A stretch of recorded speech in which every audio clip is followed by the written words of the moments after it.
speed run of why you should get NordVPN.com/Fightful. Listen to all your favorites abroad when you're traveling. You can shield your data from snoops and criminals, especially on that public Wi-Fi, airport, coffee shop, venue, hotel.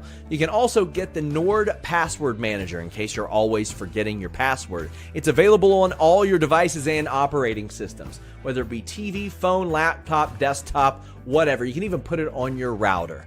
They also have the file encryption tool to help protect that. 24/7 tech support, so in case you don't know how to use it, they'll help teach you how to use it. It's the fastest VPN on the planet. You can change your virtual location with just one click. Maybe the game's blacked out, you want to get pay-per-views at other prices. NordVPN.com/Fightful has all of that, and there's always a great deal going on there, but here's the best deal. 30-day money-back guarantee in case you don't like it, but you're gonna. NordVPN.com/Fightful. What's up, you guys? Welcome to Fightful. Sean Ross Sapp. It is January 13th, 2025. It's the second episode of Raw on Netflix, coming in at a crisp 2.5 hours tonight. Our FightfulSelect.com update said, hey guys, got some dark matches tonight. That has not been the case usually for WWE Raw unless it is less than 3 hours. We'll get into that more. We got Ibou here. Ibou, how you doing? I am doing awesome, Sean. I'm in a much better mood than I was last week because I got to actually watch a professional wrestling show this week, Sean. And I like professional wrestling. I think it's pretty good when I get to see it. And last week, I didn't watch a pro wrestling show. I saw 3 hours of ad placement, of sponsor thanking, of celebrity cameos, and commercials, and just a lot of empty calories. This week, Sean, I got to watch passionate, exciting, hot characters and stories and some killer fucking matches. So you asked me how I am. Listen, I get Raws like the one I got tonight. I'm a happy camper, and I'm a happy camper tonight. A lot of fun stuff on tonight's show. I'll remind you guys, leave a thumbs up. Please subscribe. We've got some new video types that are coming. I'll give you guys the inside. We got Mike Straw, a guy who had worked with Fightful before, working on like some history of wrestling videos, including our first one, which is a look back at the New Japan Exodus of January 2016, which is one of the first like exclusive stories I covered back for Wrestling Inc. back in the day. So be on the lookout for that. We got interviews all week. We got Richard Holiday ahead of Hammerstein, GCW. We got AJ Francis ahead of this weekend's TNA Genesis. And then on Sunday, to get you ready for both of those shows, the Fightful Awards presented by NordVPN. I am waiting on a final box of physical awards to get to my house right now, driving a bunch to Cincinnati, to AEW, shipping a bunch to Orlando, and maybe one to Japan, driving some up to Indianapolis, because one very prominent wrestler said, hey, I appreciate this, but I've won one before. Why don't I sign this and we can auction it off for wildfire relief, which made me very, very happy.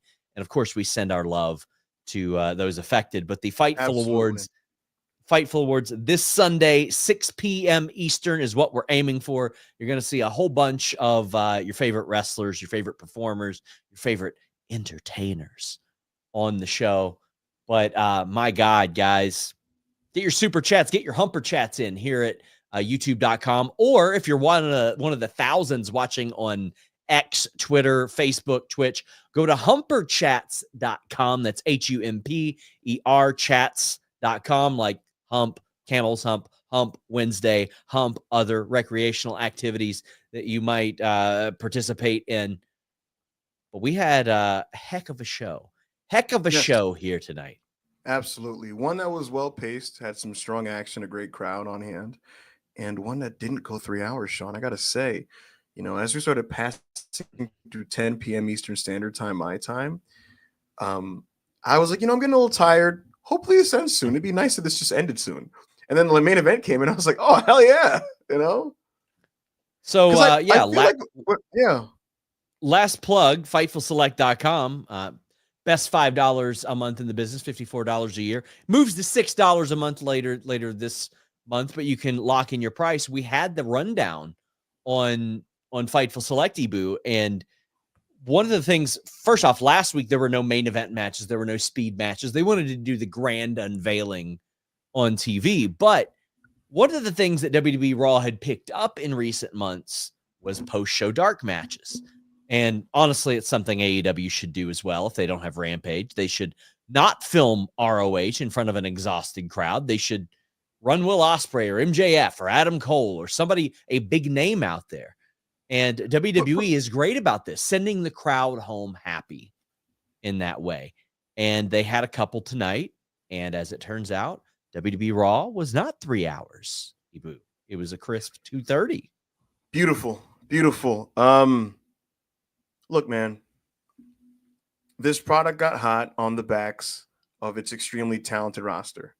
I said this last week on all the platforms I was on. And it was just a shame that the talents that brought them to the dance were broadly reduced to just being like smiling, waving marks in the crowds last week. As they took a back seat last week to Hulk Hogan and Undertaker and Gabriel Iglesias and people that have nothing to do with why this thing is going as well as it's going right now. And a lot of people got upset at my criticism, but one of my big things is I like the Raw that this company has come to construct over the last few months. I'd like to just simply watch that show. And that's not the show I watched last week. And that show was back in full effect this week. Not just at 2.5 hours, Sean. A show that, by my estimation, at least when I was watching it, had limited commercials during the wrestling. I'm watching Penta, Gable just go straight through, and I'm like, hell yeah, Let's talk about that before we get to the actual match. I had listed on the Fightful Scoops thread on FightfulSelect.com. All the matches were listed as 2 segments except for Penta and Gable. And somebody said, oh, it's going to be a squash. And I said, no, that's not what that means. It means that is a segment between commercials. The actual match wasn't scheduled for commercials, which I think was important for a debut such as Penta's.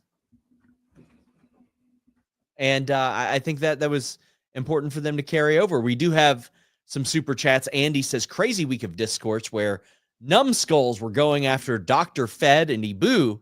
I don't know who Dr. Fed is, who likes so much of this roster for rightfully criticizing a poor creative week. Very fun. Dr. Fed is Michael Hamflet of What Culture.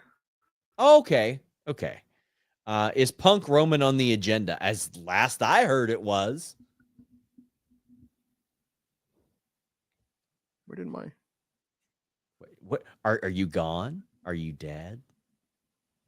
Where's Ibou? Where's his audio? He's just staring off into space right now. He's nodding along. He's pretending that he knows what I'm saying, but he has no clue. This is fantastic. How do you guys think Ibou's going to cover for this? Let me know in the chat. Drop a fruit emoji. But I mean, I will say this. We have hit this period of WWE where it's not as bad as last year, but like any tepid criticism will get you hate online. And Jay Pringle says 2.5 hours was an odd time frame. After 3 hours with a 10-minute overrun and 2 hours with overruns, not sure how I like it yet. We got let's see. I got a message from Ibou in the private chat. He says, I think I lost you. Oh yeah. Ibou for sure. Long gone. Ibou.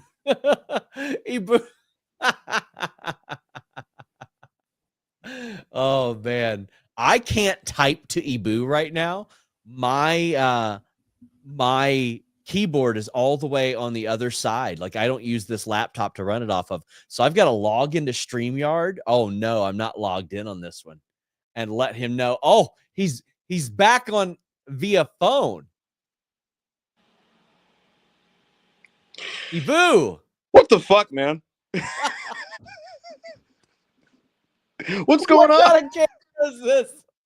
You're making all these great points. I'm enjoying it. And I'm like, I'm trying to talk, and I'm like, can he not hear me? What's going on here? You look like you're about to ask me if I got any games on my phone. You got any games? You have any games? Jesus Christ. Ibou's about to take my phone and play solitaire. I feel like, and it sucks. Like, I'm going to get fined now. Yeah. It just, my pay is going to get reduced. Let's take a trip here while we're doing this fight for review. Sean, your audio actually sounds good. Yeah, man, I have a nice little. It's one of these newfangled doohickey iPhones, with good audio. Yeah. Welcome to MTV Cribs Backup Hangman, I guess. What's up? We got Benjamin Howard saying commentary has noted their new sturdy desk multiple times on Raw and SmackDown. Do you think they're intentionally trying to restore it for the desk break spot? I do, but Ibou, more than anything, they need to reinforce their goddamn guardrails. Their guardrails have proven flimsy in the bloodline era of WWE. I could throw a baby through that thing.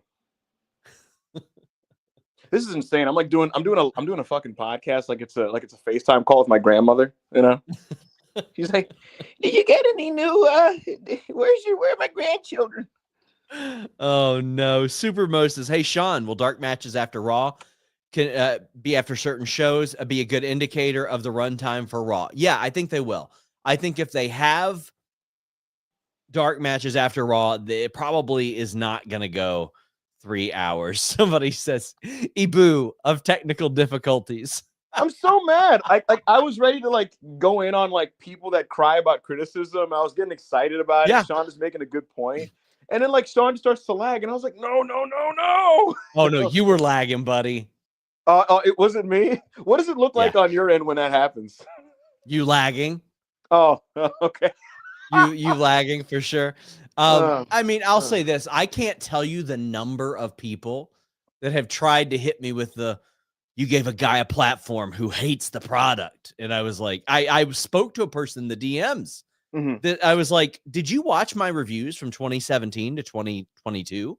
I hated the WWE product because it sucked. It's okay to not like the product actively, but also I don't feel like people that claim that are being genuine because I have watched you put over a number of things. Right. Listen, I love my dude, Alex Palowski, who does sour graps, but it got to a point to where I was like, Alex, I feel like this is a bit.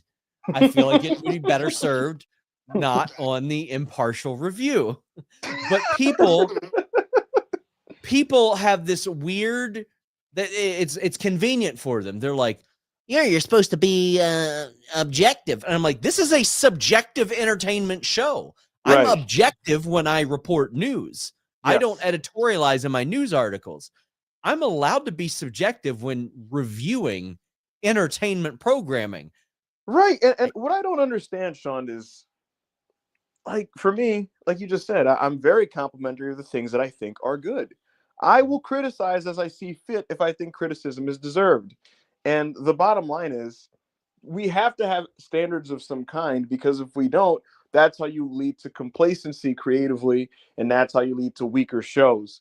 I can't tell you how many times during that Vince McMahon era, Sean, where people would criticize things, and it's like, if you don't like it, don't watch, or then da-da-da. And it's like, well, sure, many people have stopped watching, and again, WWE's boom period is partially because the shows are just better, and they reward you for paying attention, and they allow you to invest in the people that are involved. And so that's what I'm doing. And I'm putting it over when things are done well. And if they're not, then I'm going to hold it to the standard that they set for themselves. It's as simple as that. And I wouldn't be here if I just outright despise the product. When you say on commentary, welcome to the big time Penta, well, you're setting that standard for yourself. You're saying this is better than the place that he was just at, or any of the places he was just at. Right. Speaking of a fella who was there, CM Punk, he is not all elite, but he is all yeet. I understand. He put on the Jey Uso glasses. He comes out and he says that he, left Seth Rollins in the rearview mirror, and he had to put a lot of his dreams on hold. One of them was winning the Royal Rumble, which it's mind-boggling he hasn't won a Royal Rumble. Main eventing WrestleMania, and to get there, he needs to win the Royal Rumble and challenge for a world title. He is interrupted by Seth, and Punk's reaction to this is amazing. I really loved it. And then Seth is interrupted by Drew after he declared for the Royal Rumble. And his reaction was phenomenal as well. Oh, yeah.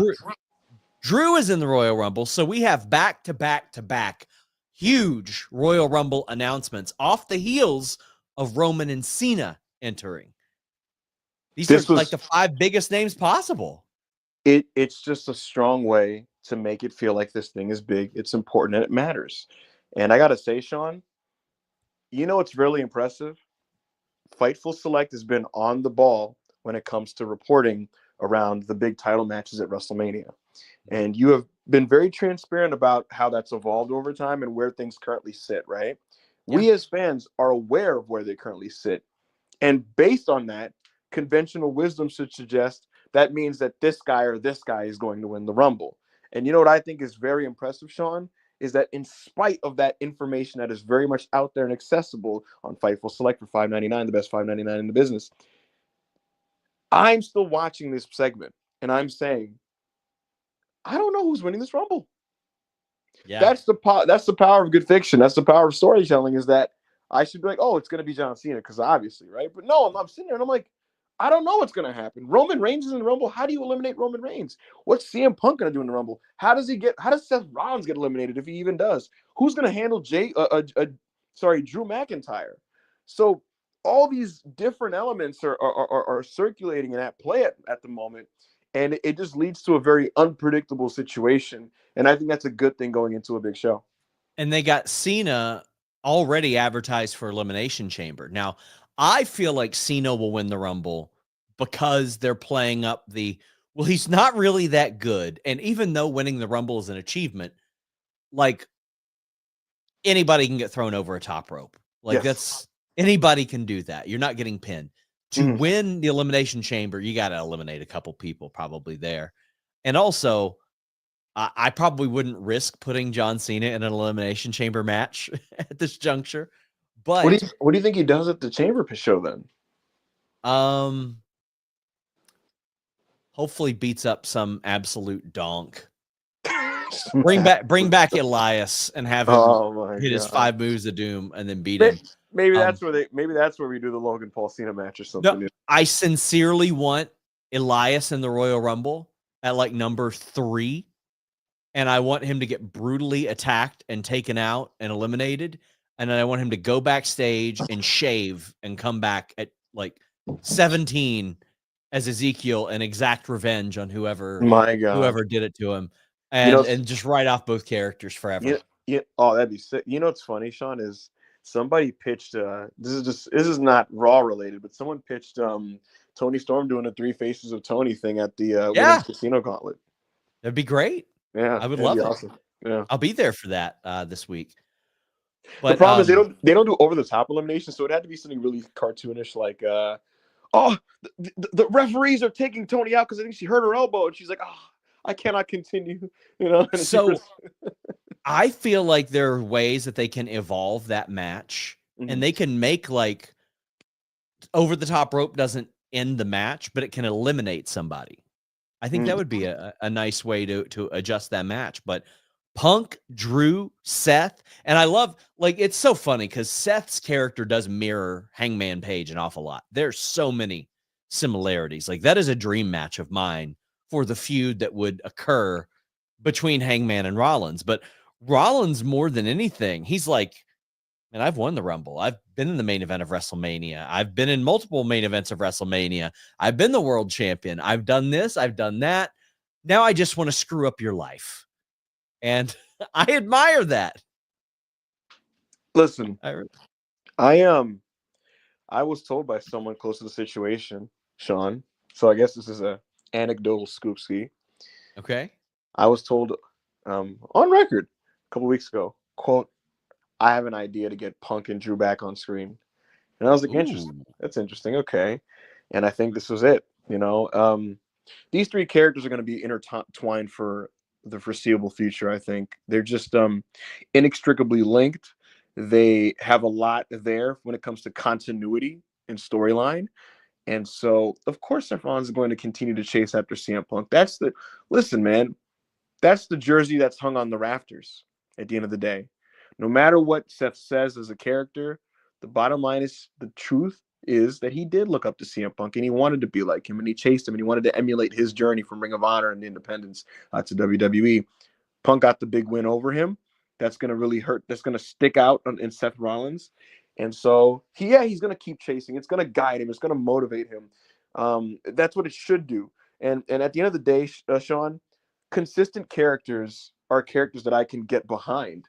I think part of the reason why I find myself enjoying Seth lately is that his character is very principled and consistent. He's principled and consistent in how he sees CM Punk, how he refuses to be undaunted by the fact that he can't, I guess, shake him off his back. And also some of the things he said about the bloodline and the people that are choosing to fraternize with members of it. So Seth has had a good couple months creatively and narratively. And that continued on this episode. Then we got the match. Penta defeated Chad Gable in his debut. Chad Gable cut a little promo during the ad break, but they kept on calling it the worst kept secret in wrestling. I was told that this morning's merch release was a happy accident, so to speak. No way. I don't buy that. I think it was coordinated. I think it was a coordinated thing. Listen, that man Nick Khan stood in his big chair and he was like, so look, well, here's what we're gonna actually do. We're gonna release it in the morning and get some buzz. Then the outlets are gonna post about it. And then the accounts are gonna post about it. And we'll drum up some last second excitement. Maybe do some walk-ups, ticket sales after. Usually that's the method. That's it. That's under this regime, that's usually the method. Because they're not dumb and they're trying not to insult your intelligence. They know everybody's on their phones. Yeah. We got Berserk saying need Phoenix to smack Jericho with Tony's monitor. Jonathan Corona says, great debut of Penta. He used the Penta Destroyer. They mentioned Lucha Underground. What a time to be alive. Are there any dream matches? I got Punk Penta, Seth Penta, Penta versus Gunther. Those chops between them. Yeah, I mean, he's working with an almost completely fresh roster. I was shocked to hear them bring up Lucha Underground, even under this regime. He used what he calls the sacrifice, which is the arm breaker, and then the Penta driver. I mean, he ain't going to use the package pile driver now that they have made that like a kill somebody off for a couple weeks move. But thankfully, the Made in Japan is a fucking sick move. It is. You know, it is a sick move. When he set it up, I was like, is he going to call it Made in Japan? Michael Collette is, and he was like, the Penta driver, and I was like, I'll take it. A hell of a fallback move to use when you can't use your main one. Remember when Bobby Lashley came back to WWE and he couldn't use Roman's spear because Roman used the spear, and so it was like, just do a long delayed vertical suplex as your finish. Yep. And it's like, all right, I guess, sure. So yeah, look, you want to just do it now, Sean? This match was a very impressive piece of business. It was. I listen. I've got a piece of criticism. Sure. And if this were in AEW, I'll say that. Okay. The IG accounts would pick it up and you would just see a bunch of comments. What happened to selling? Oh. I mean, come on. Yeah. Doing the tope con hilo right after working over the leg, like getting it slammed into the ring post.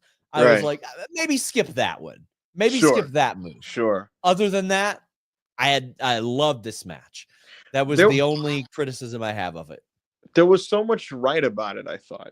Now, mind you, I expected, I'm like, look, he's working Chad Gable. Like, it's going to be good. However, wherever Penta is right now, physically and performance-wise, he's going to be his best against this guy who's one of the best in the business at just being a pro and getting a guy over, right? And I expected that. But even this exceeded my expectation in terms of just how it all came off and how I felt watching it. What I mean by that is I got those kind of goosebumps you'd get when a guy debuted at an NXT takeover and it was wildly successful. He came off like a star, Sean Ross Sapp. Not a good wrestler, not a new fun guy coming in. He came off like a star. And what's remarkable is Penta's getting up there in age. He's a 39-year-old man who's gotten some bumps and bruises over the time of his career, as most wrestlers do. And he's not quite the wrestler he used to be. I was very vocal, Sean, in the last 2 years about how the Pentagon that I was seeing in singles matches was just a little bit lackluster. And I don't turn back on any of that, right? But the bottom line is, in wrestling, there's a magic to just switching locations and just having a fresh slate, fresh eyes, a new spot, and they're just being extra juice there. And that's what happened here. He's wrestling this match at Chad Gable. And the key to a successful debut, Sean, is from a wrestling standpoint, are you communicating to this audience who you are? And you know what kinds of pro wrestlers are better than any on the planet at getting over in one night and showing the people who they are? Luchadors. Luchadors are phenomenal at basically being like, this is who I am. It's because so many of them, that's the conditions they came up in. In CMLL, they're working in front of tourists every Friday in Arena Mexico. They're working in front of people that don't really watch wrestling on a regular basis, but they got to find a way to deliver fun action on the night. That's what these guys cut their teeth through. So, of course, Penta is going to walk in WWE and be an absolute showman. And that's what he was. People were doing the Cero Miedos. People were so into it. Holy shit chants. This is awesome chants. Canadian Destroyers. Fucking made in Japan's. This match had it all, and I was kind of blown away by how strong this was as a piece of business.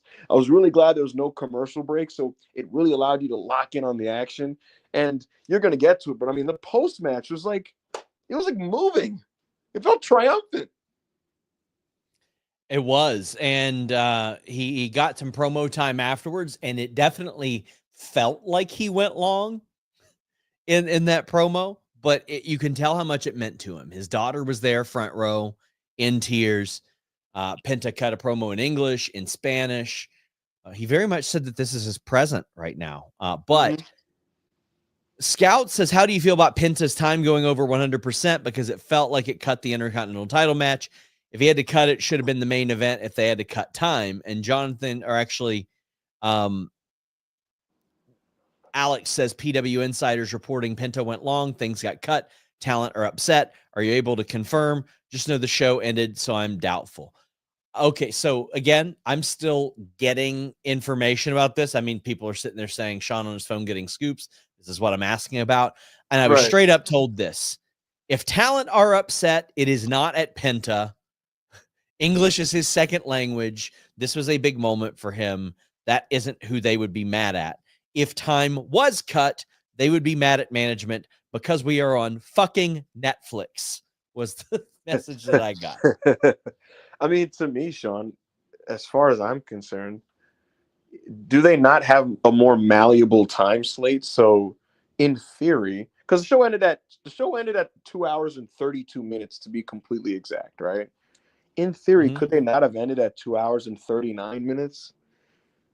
So I'm not going to look. PW Insider, they're very reputable. They do a great job. I'm not going to say that this report is completely unfounded. I just know that when I watched it, Sean, we're pretty good at like discerning when something feels weird in terms of like its pacing, its timing, that kind of thing. And the only thing that felt kind of shorted, if anything, was the IC women's match, but not by much, if any. You know? Yeah. It definitely felt like he went long, but sure, they're on Netflix. Who gives a shit? Like, there's no hard outs. Like, okay, so the dark match crowd in San Jose will be there until 8:15 instead of 8. Oh my God, the horror. I gotta say, Sean, that feels like pro wrestling to me. Pro wrestling to me is feeling the energy of the crowd and working to a natural conclusion. Pro wrestling, unfortunately, because of just TV deals, TV time constraints, you got to hit your spot at this moment, and then you got to do your thing in front of the camera, and then Raw rolls on coming up next, and then you got to get the heat to come back out of the commercial, and then you do your very specific thing for 2 minutes, and then you go to the finish. And it's very rigid and formatted and tightly squeezed in, but wrestling is natural. It's a feeling. Penta riding the crowd, Penta getting them in it. This is awesome chance, the back and forth, the stiff strikes, and you just ending where you feel like you just felt the right point to end. That is wrestling. That is pro wrestling right there. It just ah. If he went over his time, so be it. I highly doubt they're going to give him much heat from it, but I mean, obviously, we'll find out in the coming days. Yeah. Will says Penta versus AJ. We can still drop 40 points match. It's going to be real. Yeah, it is. It's going to be great. Will Chisholm says Penta did 7 N64 No Mercy special taunts that popped. Hell yeah. Oh, buddy, the Yeet Sierra Miedo spot in the Rumble. I believe Ibou brought it up. There last week. It's going to be something to behold. Jonathan Corona says, forgot to ask about the Penta deal with WWE. Is it a 3-year deal? All I know is it's a multi-year deal. Don't know how many deals or how many years. How many deals? How many deals? Well, listen, there were a lot of deals being made last year. Yes, there were. Sean, could you, man, I turn around tomorrow and it's like, Penta is the spokesperson of C4 Energy. Penta also has a Nike deal. Penta's also like 3 years of WWE. You know, I think he's going to help lead them into Mexico. I really do. For so long, they thought like having an Alberto Del Rio was going to do that. Like somebody who was tall without a mask and spoke really, really good English. Like that's what they wanted. No, get somebody that connects with their audience. And you know what I love, Sean? For so long, it was you have to speak English. You have to this and that. At the end of the day, okay, certain people don't speak certain languages, but passion is universal. And Penta got on that microphone and he spoke sincerely from the heart, directly to the camera, right to all of us. And some of those words are in Spanish, Sean. Some of those words were words that I don't understand, but I understood how he felt. I'm watching him, and I'm watching a man who you could tell he had waited a long time to get to this point, and it had been a bit of an arduous journey to get here. A lot of it is very well documented, very much by yourself. But he's standing here now. He got to where he wants to be. His fucking daughter's in the front row crying. Yeah. And he basically said, I'm here now. It's my era. You know what that was? That was hunger. That was desire. That was somebody who is emphatically telling you, I'm a fucking star. I'm a fucking wrestling star, and it's my time.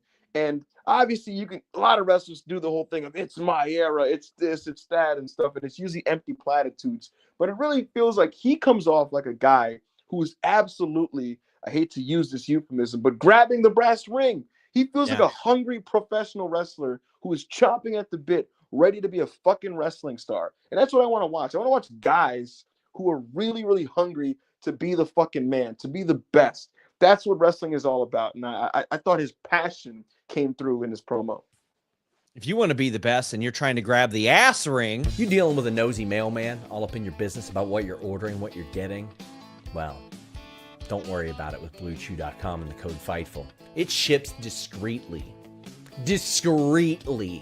Fortunately for you, because the mailman's going to want to know what's going on. He's going to be delivering that mail to your house. He's going to hear all these sounds. He's going to be like, what's going on there? Well, I don't know because this package doesn't say anything, but I have a feeling the package in there is saying something, and it will be because of BlueChew.com and the code FIGHTFUL. Same active ingredients as Viagra and Cialis. Helps get you that main event performance and confidence. And you get your first shipment free when you go to BlueChew.com and use the code FIGHTFUL. Like I said, same active ingredients as Viagra and Cialis, but much more affordable and in a chewable. Take their online quiz, and then when approved, it ships straight to your door. My gosh. BlueChew.com and the code FIGHTFUL.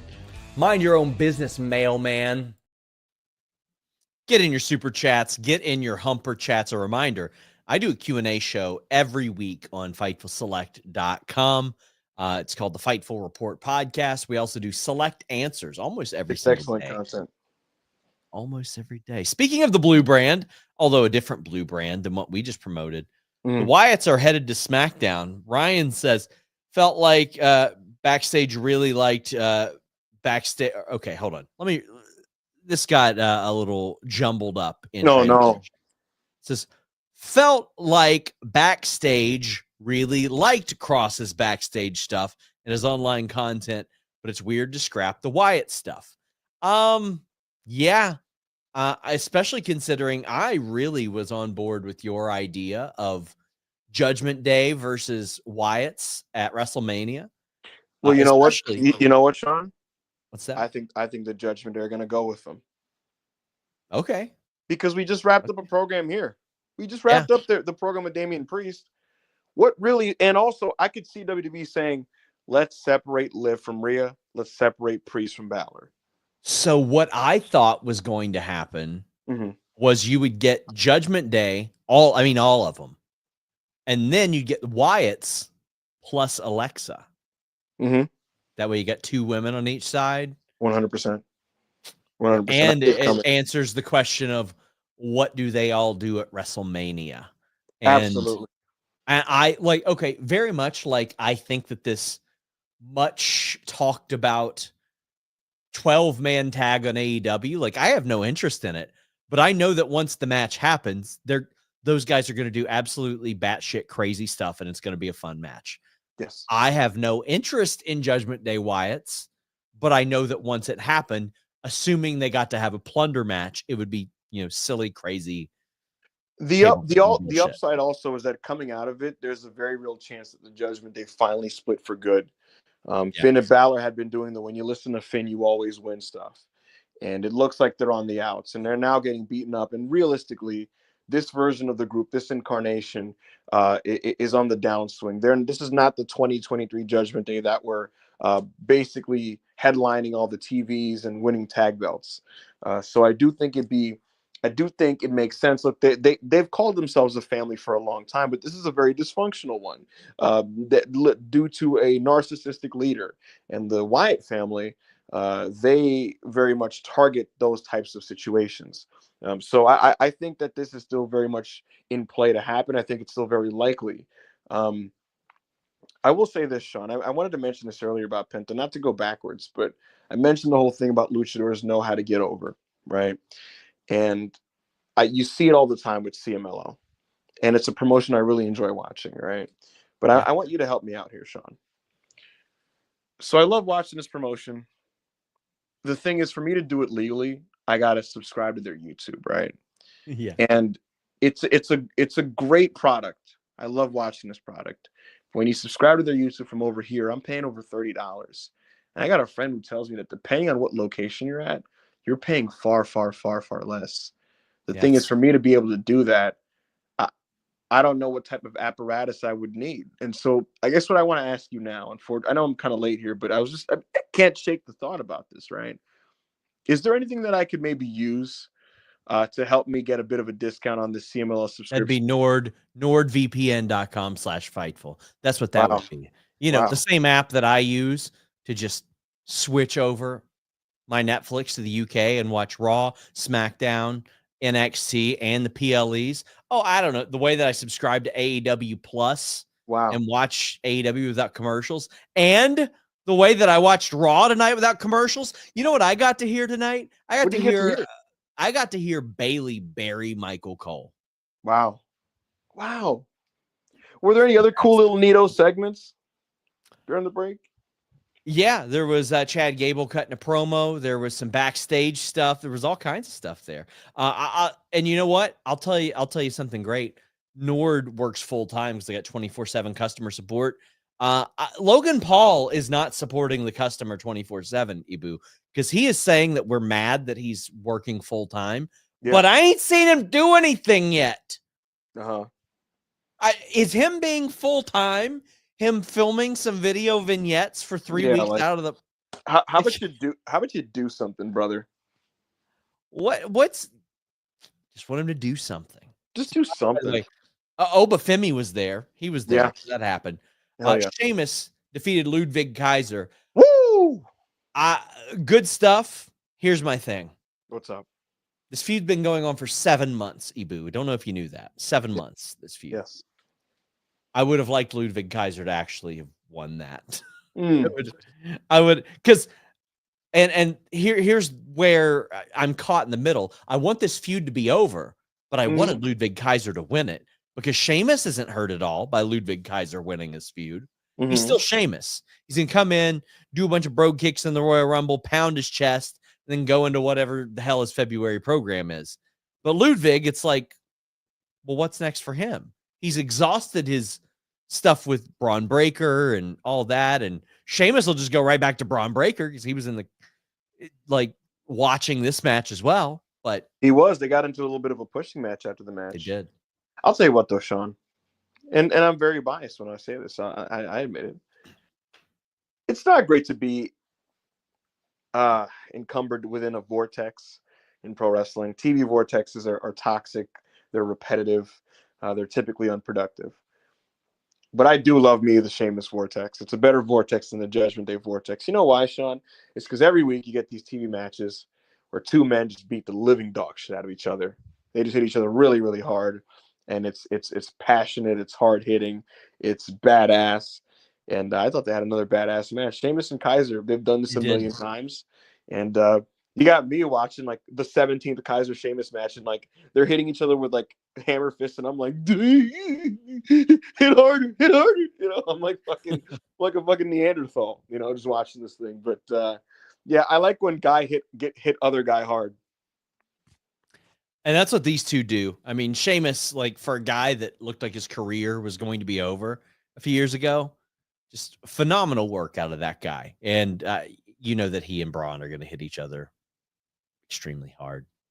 Yes. Will says, I love how Drew's life is to make sure that Roman does not become champion and get the power again.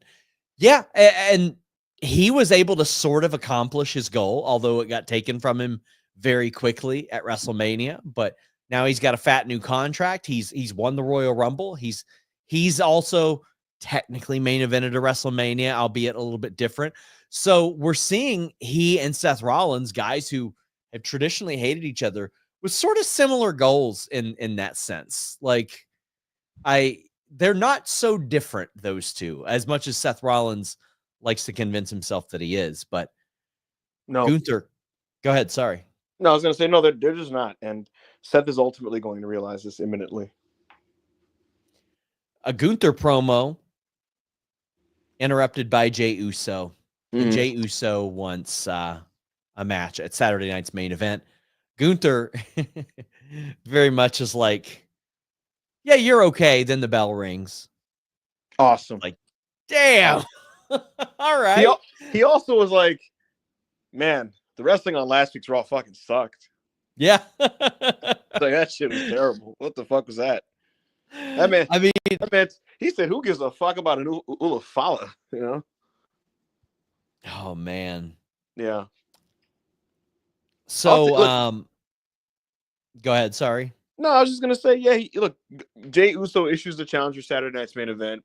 And I thought he made a great account for himself at the end of this segment, because he basically passionately declared, like, yeah, look, everyone's talked down about me being a tag guy, about me not being a main eventer, not being a singles wrestler, not being good enough. And I love when Jey Uso channels this aspect of himself. When he gets passionate like this, you could feel the emotion there. And just a great response to Gunther. You know what I'm also really happy about, Sean? They had been teasing this almost tweener leaning Gunther, and I don't like that. Just be an asshole. I like when Gunther's just a fucking asshole. And with Jey Uso, the ultimate good guy in WWE's TV, Gunther can be an asshole. So because of that framework and the Saturday night's main event setting where they're going to be in a Jey, I could get into that match. I don't know if I'd say I'd be excited about it though. I think I need to take something if I wanted to be excited. I don't know. But I don't know if you had any. I like that Gunther, even though he's a heel, he's not afraid of anybody. Like, he has, no pun intended, zero fear. He has Cero Miedo towards anybody on this roster. Like, he feels like he can beat them.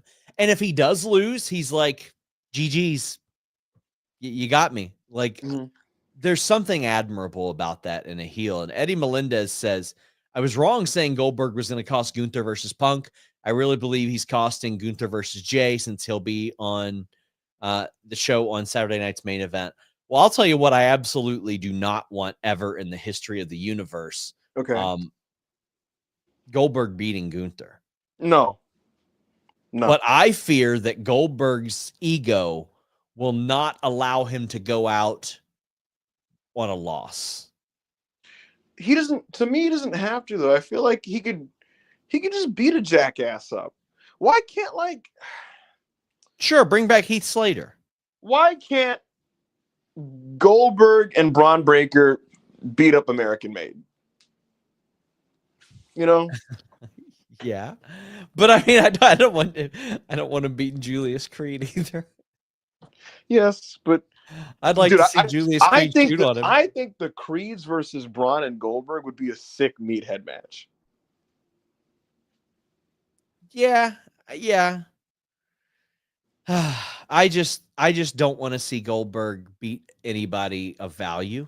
I agree. He shouldn't. And look, if he's gonna come into this ecosystem and be allowed to swim in it, fine. But you have to then fit in somewhere. You shouldn't be carving out real estate that's already occupied by somebody who will be. And I feel like Sting's retirement was so perfect. It gave a whole lot of people cause to be like, well, I want my perfect. I want my perfect send off. But Sting didn't want to win. Yeah. They had to make him win. Sean, the chat has figured it out. Goldberg versus Dominic is perfect. I was saying that for a long time. So I thought that whenever Dominic was booked against a former world champion, I was like, Goldberg. It should be Goldberg. Yep. It should absolutely be Dominic. He does all his cool shit to Dominic, and we all go, hell yeah, brother. Yeah. And Dominic is perfect for that. Just imagine the promo segment where he's just like, look, Bill, and they're like, boo. And he's just like, no one wants to see you anymore, Kaiser. Yes. It'd be fun. Oh, man. Tim Traver says, I enjoyed Monday Night Raw. Don't care much about time on any show tonight. A+++++. Shout out Tim Traver of the Diecast Collective. We love you, buddy. Torch Crawler says, that period where Gunther was a coward and ducking Sammy pissed me off so much. Like, what are you doing? Yeah, that was annoying. So I didn't like that. I understood that him like sort of ducking the one guy that gave him an L was like, okay, but he should also have enough confidence to where he believes he can beat that guy. Yeah, I agree. It's just not ideal. I think Gunther's at his best when he's a smug, arrogant prick that thinks he's the best and knows he's the best and declares it. That's what Gunther was in the build to facing Damian Priest at SummerSlam. It's what he was when he was facing Randy Orton and throwing his past troubles in his face. And that's the Gunther I saw tonight when he basically said, man, that show last week was some bullshit. And I'm a better pro wrestler than all of these motherfuckers. Fuck that shit. The other thing about Gunther's character that I love personally is he's the antithesis of what this WWE stands for. And he very much refuses to assimilate into it. He likes to contrast by standing outside of it and going, I thrive here in spite of the fact that I don't fucking do a lot of this horse shit. I don't believe in I don't care about tribal chiefs. I don't give a fuck about who's the best in the world. And then monikers and nicknames and entertainment and Jey Uso shenanigans. I'm just a pro wrestler and I'm better than everybody. I love that Gunther. And that's the Gunther that we were seeing tonight. He's so it's like he's so disgusted by the entertainment elements of pro wrestling. And I love that. Yes. Lyra Valkyiria is your Intercontinental champion. I thought that a really good touch about this was they were like, well, she's the inaugural women's Intercontinental champion, but she's not the first women's Intercontinental champion. And they shouted out China in that match as well, which I thought was a very nice touch and a great thing to bring up. Yeah. I was surprised. I thought it was going to be Dakota Kai. I thought they had leaned into this emotional moment. They don't give a shit about emotional moments. They were like, Natty, you ain't getting out of the first round. Dakota, you ain't winning. We'll go with something else. And Lyra ended up winning. They looked at the birth dates and they were like, look, this is a girl that went through NXT more recently. She's our little project. Becky likes her. We're getting rid of this fucking belt. Speaking of Becky, I do miss her, Sean. I hope you have something on her soon, brother. She's chilling at home. So Fightful Select reported last week those rumors that she was planned for the Rhea Ripley post-match were not true. And I had reported, oh, she wasn't even in LA. What I meant was she wasn't at the show. She was in LA. She lives there. She's got a home there, but she was not at the show and was never planned for Raw on Netflix. And for those wondering, she's doing fine through the fires and all that stuff. I know it has gotten scary and all that, but she is under WWE contract. They have not, I don't want to say they haven't set creative, but they don't have a set date for her return. But she is under WWE contract. I was ready for it tonight, you know? Yeah. Rhea Ripley's out Well, there standing up, and you know, you got to save some of your pops, as they say, Ibou. And what if I want to just pop it all off tonight? You know, just get it all out. We already did that ad read. Lyra emerges victorious. Ryan says the Lyra Dakota bump was nasty. Wish I got a bit more time. Happy to watch it through a commercial. I did too with NordVPN.com/Fightful. I like Lyra. In fact, when she was there with Becky, I was like, damn, they're pushing her too much.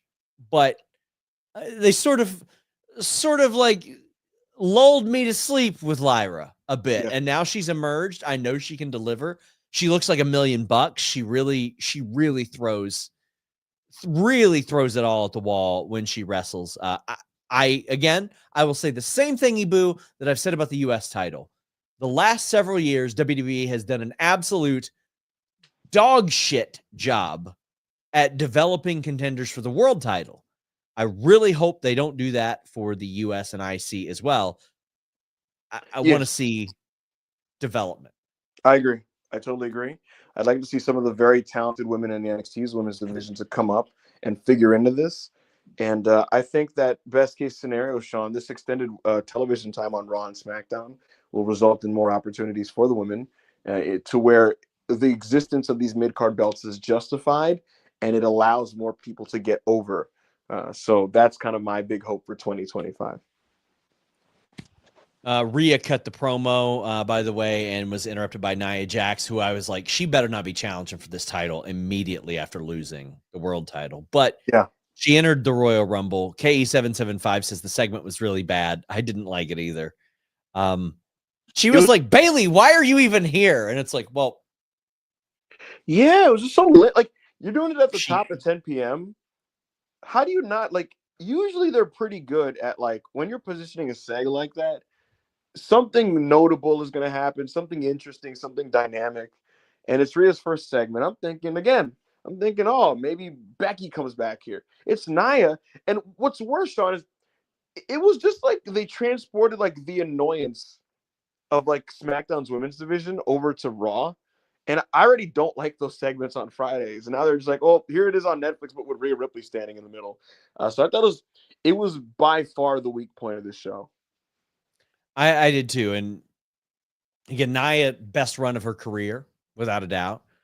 Bayley's incredible. Rhea's incredible, but this segment did not hit for me. No. Eddie says, I'm sorry. She may have improved since her last run. She gets massive heat, but Nia's segments are boring. Her matches, other than with Naomi, are terrible. I don't think they're terrible. I think they're definitely way better than I mean, it's the best run of her career, but they need to be more selective about her usage in the sense that observe what's working and what isn't working. Her matches where she's basically Lady Vader work. Her segments where she kind of just walks out there in this very promo train format, and she just kind of like, I don't know, Rhea. That was a bad impression, but when she walks out and just does her shtick, it's not great. Limit the live mic time. She can just do interviews with Jackie in the back or Kathy Kelly. She can be someone that disrupts things, interrupts matches, causes trouble, destruction, that kind of thing. When you start really doing too much with her as a television character, I think you get in muddy waters. And I can't tell you that there's been a single good live promo that Nia has had. So I don't understand going back to that play call repeatedly. So Cory Graves just tweeted. He says, and I quote, imagine chasing your dream, then being told, not deciding that you're no longer physically able to pursue your dream. Then you dedicate your life to something dream adjacent and being pretty fucking awesome at it. Then when it's time to enjoy the fruits of your labor, being told you're not famous enough for your own job. Just in case you've wondered where I've been. Damn. Ooh, he is not happy about going to NXT. No. And I had heard that he wasn't last week. And damn. So here's the skinny on that. Yeah. I asked about it, and they're like, well, he doesn't. I wasn't told he doesn't want to be on NXT. just that he also wants to be on other stuff. And the person was very realistic. They're like, look, we love Joe Tessitore. We love Barrett. We love Michael Cole. We love Pat McAfee. They're like, but look at Pat McAfee's schedule and look how many times, this is what, the third time they brought him in to commentary. They're like, Corey's probably on Raw or SmackDown by April. Right. Like, but I mean, just sending him back like that. Oof. He probably just feels disrespected by just how frivolously they threw him around there. And I get it. I didn't want to like be the guy starting the discourse, but I watched like how that happened. And in my head, I'm like, wow, they're like, all right, Corey, you're the odd man out. Go back down to NXT. And I could see him just being like, man, that's bullshit. So he went public with it. So we'll see what happens. Hardcore match. Pat McAfee, Cory Graves. Let's do it. I'm not a big McAfee guy. I gotta be honest. I get that like he's over and he has the chemistry with Michael Cole. I think he was a bright spot during some of those really awful Vince McMahon SmackDowns. And it's like you're looking for something to kind of keep you enthused while you're watching the show. So his antics were that, but now that like the product's like good. I don't know. I'd rather just have a better soundtrack to what I'm watching. And I know he's for a lot of people. He doesn't do a lot for me. Caden says, Ibou, we ain't forgetting about the Penta takes. Angry face emojis. You don't have to. I'm very consistent. Look, I think Penta El Ser Romero is a wrestler who, his prime, Sean, as a singles wrestler, was before he was on like national. Well, I guess Lucha Underground was on national. It was a Lucha Underground season 1 to me. I think he was one of the best booked talent on earth at that point. And then he was a great partner to his brother, Ray Phoenix, who was an exceptional wrestler. And in the last 2 years of his AEW run, you began to see a guy who clearly was not interested in his job anymore. And his match quality suffered. And he also physically declined a bit. And I've been very vocal about it. Looked great tonight. I'll say this. Looked great tonight. Physically. He did. He absolutely did. And I've been also vocal about the fact that I think a diminished Penta will still do fine in WWE because, like, without dissing anybody, I mean, this promotion is successfully getting away with pushing like Jey Uso and Solo Sikoa, and wherever you are with their in-ring, they're not Ricky Steamboat, Sean Ross Sapp. So if they can get by and be big stars and be super over and pop huge crowds and do the yeets and smoke with Travis Scott, I think Penta will do just fine too. Because at the end of the day, more important than the wrestling, which I very much value and I love, more important than that is just coming off like a star and having aura and having presence and charisma. And Penta absolutely has all of those things to this day. Negan says, is Phoenix's contract time over in 2025? Staying with Starks, use them or free them? Why pay them to do nothing? Miss them. Well, Phoenix, listen, I understand why they added his. It's because he or his brother were actively negotiating a deal with 6 to 18 months left on their contracts. And you can't do that. With Starks, it seemed very petty. But yes, both of them are up this year. Yep. Ryan says he thinks McAfee could be a perfect heel manager. I don't right now. Maybe down the line he could be. I think that he could be a manager of some sort. Panda Express also mentions Graves as a manager. You know who else's deal is coming up this year, Sean? Who's that? I am the learning tree. I was about to say that. By the way, that was also a very good impersonation. Thank you. Jesus. Yeah, it's up at the end of the year. And I think it needs to lapse. But Torchcrawler says Dakota and Lyra killed it. Absolute sprint. Wanted Dakota. Wanted more time. Hate that Lyra cut that promo about losing to Nia like she didn't beat Becky clean 15 months ago. Was it 15 months ago? My God. That was a hell of a match they had in NXT. Yeah, it was. It certainly was. Torchcrawler says the transfer window is Triple H's new NXT call-up, lazy for not knowing how to end feuds definitively. Yes, the transfer window is absolutely lazy. My problem has been it's very sloppily handled. Like it's been so vague in how they're communicating how it even works. Like they didn't tell you when it closes, how it works, what side gets how many opportunities to do anything. It just sounds like we're going to make some shifts with the roster and we'll figure it out on a weekly basis. And when we decide on this guy to this guy, we'll just tell you in a backstage segment. And so it's just very sloppy. Is kind of my problem with it. I don't have a lot to say about Sami Zayn versus The Miz, except for the kick in the corner into the Blue Thunder Bomb should have been his finish all along. It looked great. It came off great. And seeing the Blue Thunder Bomb win a match was nice. Yeah, it was just, it's the perfect setup for that. And the Blue Thunder Bomb looks so much better. Yes. With the Helluva Kick setting it up. Yeah. Totally agree. Yeah, it was fine. Judgment Day have a huddle backstage. Tung says Carlito's shirt said street trash. New merch, much discussed merch for about the last 6 months. But it happened. I think it kind of rocks that they wanted to change the name of the group. Everyone was like, that sucks. And WWE was like, well, we made all these shirts, so you're gonna wear it anyway. You're gonna wear it anyway. Oh man. Dominic is trying to appeal to Liv, and Liv is not having it. But by the way, listen, they are wearing out that copy of WWE 2K24. Like they have beaten every mode. They've played every guy. They've used every wrestler. You know it's a physical copy too. Like that CD is begging for help. That CD's been in like 45 plane rides at this point. You know what I mean? The PS5 is tired. Yeah. They did it. I mean, and 2K25 is around the corner. Listen, I just want to say this. Some very nice people at 2K. And I don't know if I'm even supposed to mention this, but folks, what Sean is going to reveal is that he did the motion capture for a lot of the moves you see in that game. A lot of those really crisply executed. Listen, I have been asked to do motion capture for a wrestling video game in the past, and did not do it. He was going to be on Fight Forever. Holy shit.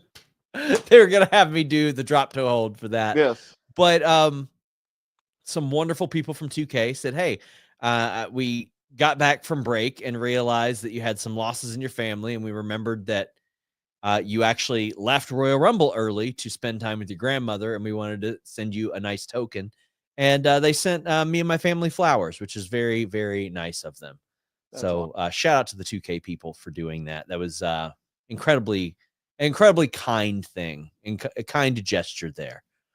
But we did have Damian Priest defeating Finn Balor in what is, I hope to God, the end of all this. And it was a hoot. It was a fucking hoot. It was, Sean.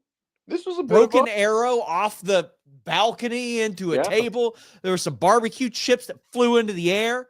Listen, Ibou, I am a mid-90s table guy. And by that, I mean, I miss when Ahmed Johnson would pick up some absolute fucking doofus and just heave them through a table. And you got two way too heavy CRT monitors flying through the air. Absolutely. You got a bowl of punch and some soda pop. You're speaking my language right now. All over the place. That's when table bumps were man. By God. Remember when Shawn Michaels did the crossbody to Mankind through one at my games? Yes, Diesel putting a guy through a table and the monitors just cave in. Like, listen, put some stuff on the tables. AEW used to be real good about that back in the day, too.